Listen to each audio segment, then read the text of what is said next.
और तशरीफ रखें। अभी आपके सामने हिंदुस्तान की मायनाज शख्सियत, बेहतरीन आवाज के मालिक और हमारे इस खानकाह पर पहली मर्तबा तशरीफ लाने वाले जनाब अहमदुल फत्ताह साहब इंशाअल्लाह आप लोगों के सामने होंगे। आप लोगों से सिर्फ 5 मिनट कुछ गुफ्तगू करना चाहता हूं। हम बहुत ही ममनून मशकूर हैं सुन्नी दावत इस्लामी के आलमी मुबल्लिग जनाब मोहम्मद सादिक रिजवी साहब के कि उन्होंने अपना कीमती वक्त हमारे एक खून पर हमें अता किया। इसके लिए हम दिल की अथाह गहराइयों से उनके शुक्रगुजार हैं। और जो इस खानकाह का मिशन है, जो इस खानकाह का मिजाज है, ठीक उसी मिशन और मिजाज के मुताबिक हजरत का बयान हुआ, दिल बाग हो गया। एक चीज बताइए, आप लोग तकरीर सुनते हैं मजे के लिए या काम के लिए? देखिए, तकरीर या नाथखानी सिर्फ मजे के लिए नहीं होना चाहिए। हम लोग इतनी सर्द रात के अंदर अल्लाह के एक बहुत मुकद्दस वली के उर्स के मौके पर उन्हीं के आस्ताने पर बैठे हुए हैं, तो अगर इस आस्ताने से भी हम काम की बात न ले पाए तो फिर हमें ऐसी जगहों पर जाने से कोई फायदा नहीं। बहुत बेहतरीन गुफ्तगू फरमाई। अल्लाह ताला हजरत की उम्र में, हजरत के इल्म में, हजरत के बयान में बेइंतहा बरकतें अता फरमाए। आज आप हजरात जिस मुकद्दस आस्ताने की इस मुबारक जमीन पर तशरीफ फरमा है, ये वो मुबारक हस्ती है कि जिन्होंने अपना मुल्क छोड़ा और आप एक मुल्क के बादशाह थे। उस मुल्क का नाम किसी वक्त सिस्तान हुआ करता था। आज वो ईरान के हिस्से में एक जगह का नाम सिस्तान है। जब आपका बादशाही दौर था तो जाहिर है बादशाहों का मिजाज तो अलग होता है। खादिम भी लगे हुए हैं, कनीजें भी लगी हुई हैं, खिदमत गुजार भी लगे हुए हैं। एक मरतबा आप शिकार की तरफ से अपने महल से बाहर तशरीफ ले गए और खातिमा को हुक्म दिया कि मेरी गैर हाजिरी में मेजरे हुजरे खास की सफाई ये तुम्हारे जिम्मे है। हजरात गिरामी, सरकार मखदूम पाक जिस वक्त बादशाह थे, उस वक्त की बात है कि आप जब शिकार पर चले गए, इस दरमियान में उनकी खादमा ने उनके खास कमरे की सफाई करी तो बादशाहों का हुजरा, बादशाहों का दर, बादशाहों की मसनद बड़ी आरामदेह होती है। उस कनीज ने उस कमरे की सफाई करते करते सोचा कि काश जिस मसनद पर, जिस बिस्तर पर हमारा बादशाह लेट के सोता है, लाओ थोड़ी देर हम भी उस पर लेट के सो के देखें कि कैसा मजा आता है।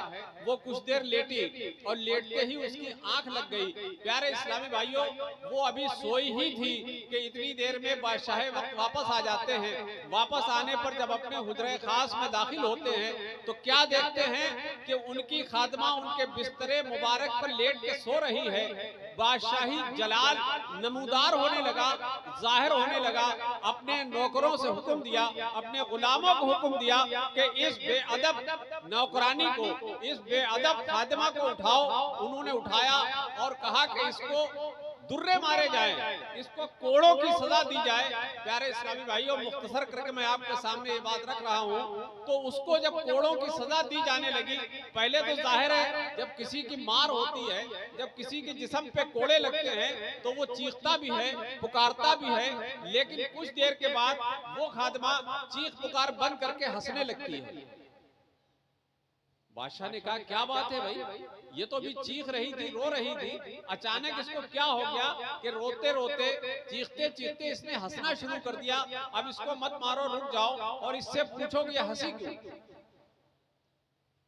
प्यारे इस्लामी भाई, सोचिएगा इस बात पर। उस खादमा ने जवाब दिया अपने बादशाह को मुखातिब करके, ऐ मेरे मालिक, ऐ मेरे बादशाह, मैं आपके कमरे हुजरे खास की सफाई कर रही थी, मुझे इश्तियाक हुआ कि मैं आपके बिस्तर पर कुछ देर आराम कर लूं, लिहाजा मैंने आराम की, मेरी आंख लग गई। जब आंख खुली तो मुझे ये आपके जरिए ये सजा दिलाई गई। तो पहले तो मुझे तकलीफ हुई, मैं उस तकलीफ को बर्दाश्त न कर पाई, मैं चीखने लगी, चिल्लाने लगी। लेकिन फिर मुझे ख्याल आया कि कुछ देर इस बिस्तर पर सोने की ये सजा है, और जो रोज इस बिस्तर पे सोता होगा उसको क्या सजा मिलेगी। जो रोजाना इस बिस्तर पे आराम करता होगा, जो रोजाना रात को इस बिस्तर पर लेटकर सोता होगा, उसको क्या सजा मिलेगी। प्यारे इस्लामी भाइयों, उस वक्त के बादशाह के दिमाग में जैसे ये बात टकराई, उसने दिल पे असर किया और उसी वक्त उन्होंने बादशाहत को छोड़ दिया, बादशाहत को ठोकर मार दी और फकीरी इख्तियार करके अपने वतन को छोड़ा, अपनी ताज और तख्त को छोड़ा और छोड़कर फकीरी इख्तियार करके बुजुर्गों की खिदमत करने लगे। ये इस खानका का दर्स है। मैं सिर्फ आपके सामने एक मैसेज देना चाहता हूं। इंसान के दिल में सबसे नाजुक चीज क्या होती है? सबसे नाजुक चीज होती है दिल। दिल होता है ना, सबसे नाजुक होता है, और ये दिल टूटता भी बहुत जल्दी है। एक मर्तबा प्यारे नबी सल्लल्लाहु अलैहि वसल्लम ने हजरत आयशा सिद्दीका रज़ियल्लाहु ताला अन्हा से फरमाया कि आयशा, अगर तुम हमसे कुछ पूछना चाहती हो तो पूछ लो। हजरत आयशा परेशान हो गई, सोचने लगी कि आज हम अपने नबी रऊफुर रहीम सल्लल्लाहु अलैहि वसल्लम से क्या बात पूछें। जब फैसला न कर पाई तो नबी करीम सल्लल्लाहु ताला अलैहि वसल्लम से उन्होंने अर्ज किया, ए अल्लाह के रसूल, अगर आप इजाजत दें तो मैं अपने वालिदे गिरामी से इजाजत ले लूं, उनसे मशवरा कर लूं कि आपसे हम क्या बात पूछें, क्या सवाल पूछें। मेरे रऊफ नबी करीम सल्लल्लाहु ताला अलैहि वसल्लम रऊफुर रहीम ने इजाजत अता फरमाई कि ठीक है, चली जाओ और अपने वालिद से मशवरा कर लो। हजरत आयशा जाती हैं अपने वालिद हजरत अबू बकर सिद्दीक रज़ियल्लाहु ताला अन्हु के पास और जाकर अर्ज करती हैं, ऐ मेरे वालिदे गिरामी, आज मेरे नबी सल्लल्लाहु अलैहि वसल्लम ने, आज मेरे शौहर ने हमसे ऐसी बात फरमाई है कि ऐ आयशा, अगर तुम्हें कुछ पूछना हो तो हमसे पूछ लो। ऐ अब्बा हुजूर, आप हमारी रहनुमाई फरमाइए कि हम अल्लाह के रसूल से क्या बात करें, क्या बात पूछें। हजरत अबू बकर सिद्दीक रज़ियल्लाहु ताला अन्हु ने अपनी बेटी को मशवरा दिया कि ऐ बेटी, तुम जाओ नबी की बारगाह में जाना और जाकर उनसे अर्ज करना कि ए अल्लाह के रसूल, आप जब मेराज पर तशरीफ ले गए थे और मेराज में आपकी और अल्लाह की जो बातें हुई थी उनमें से कोई एक बात हमें इरशाद फरमा दें, लेकिन आयशा वादा करो कि जो तुम्हारे नबी और हमारे नबी तुमको जो बात बताए वो हमें भी बताना आके। हजरत आयशा वापस आती हैं, नबी कौनैन सल्लल्लाहु ताला अलैहि वसल्लम की बारगाह में हाजिर होती हैं और अर्ज करती हैं। नबी करीम पूछते हैं, आयशा, अपने वालिद से मशवरा कर लिया? अब तो बैठ जाओ, आगे बैठ जाओ। वहां नहीं, वहां नहीं, आगे आ जाओ, देखो बहुत सी जगह खाली है। हजरत आयशा ने नबी पाक सल्लल्लाहु अलैहि वसल्लम से अर्ज किया कि या रसूलुल्लाह, बेशक मैंने अपनी वालिदा से, मैंने अपनी वालिद से मशवरा कर लिया है। तो मेरे नबी ने पूछा कि बताओ तुम्हें क्या पूछना है। तो हजरत आयशा अर्ज करती हैं कि अल्लाह के रसूल, आप हमें सिर्फ मेराज की बातों में से एक बात कोई हमारे लिए जो फायदेमंद हो वो बता दीजिए। तो मेरे नबी सल्लल्लाहु अलैहि वसल्लम ने इरशाद फरमाया कि आयशा, जब मैं मेराज पर गया तो मेरी और मेरे रब की बहुत सी बातें हुई, लेकिन उसमें से मैं सिर्फ एक बात तुम्हारे सामने रख रहा हूँ।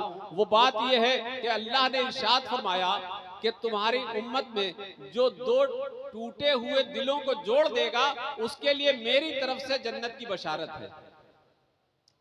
जो दो टूटे हुए दिलों को जोड़ देगा उसके लिए जन्नत की बशारत है। हजरत आयशा खुश हो जाती है, ये तो बड़ा अच्छा मुद्दा है, ये बड़ी अच्छी खुशखबरी है।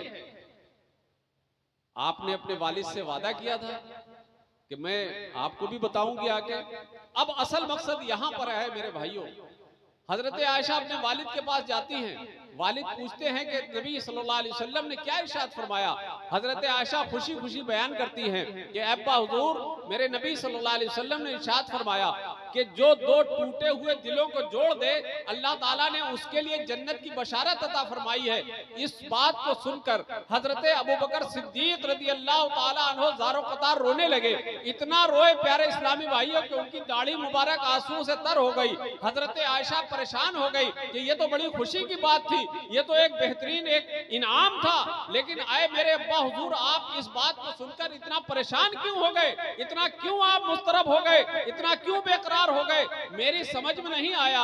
हजरत अबू बकर सिद्दीक रज़ी अल्लाह ताला अन्हु इरशाद फरमाते हैं, ऐ मेरी प्यारी बेटी आयशा, जो मेरे नबी ने फरमाया है और जो अल्लाह ने ऐलान कराया है नबी के जरिए से, वो बात अपनी जगह बिल्कुल बरहक है, लेकिन मुझे रोना इस पर आ गया कि कहीं कल मेरा शुमार दो जुड़े हुए दिलों को तोड़ने वालों में ना हो जाए।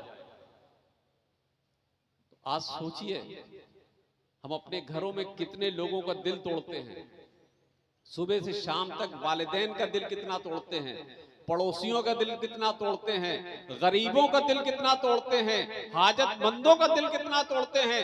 प्यारे इस्लामी भाइयों, दिल जो टूट जाता है वो कभी जुड़ता नहीं है। जिस तरह से शीशा टूटने के बाद जोड़ भले दिया जाए, लेकिन उसमें एक निशान बाकी रहता है। इसीलिए शीशे से भी नाजुक अगर कोई चीज है तो वो दिल है।